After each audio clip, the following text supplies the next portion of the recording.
President Abdel Fattah al-Sisi gave his directives to Prime Minister Sharif Ismail on Saturday to allocate £100 million for people being affected by the floods and for repairing the infrastructure in areas hardest hit by the floods.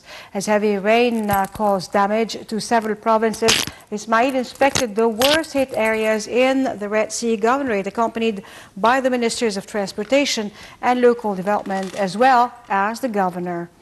This came as operation rooms were set up to immediately deal with the torrents and to take the needed precautionary measures in the provinces expected to face a new wave of heavy rainfall.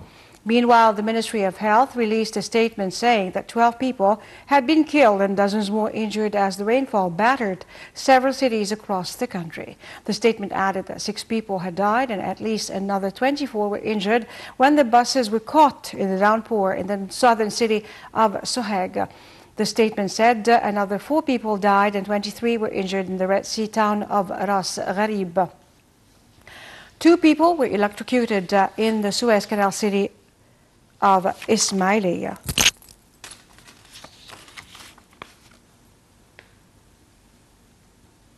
Foreign Ministry spokesman Ahmed Abu Zaid confirmed that Egypt has won a seat on the United Nations Human Rights Council in addition to its membership in the UN Security Council as well as the Peace and Security Council, which reflects the country's importance in the international arena.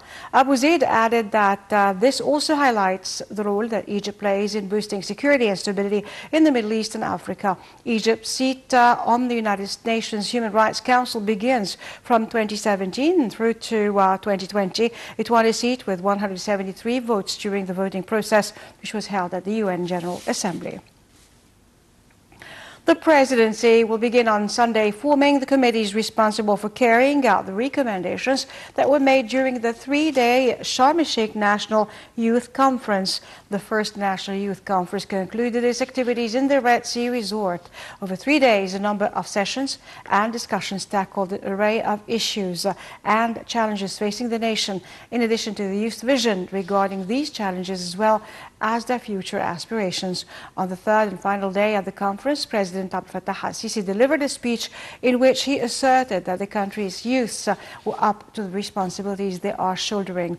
The head of state went on to summarize his recommendations, which turned to presidential directives. They included the formation of a national youth committee to study the cases of imprisoned youths and the creation of a national center to qualify young cadres, as well as holding a monthly national youth conference to follow up on the implementation of the annual conference's decisions. President al-Sisi also instructed that the anti-protest law be revised.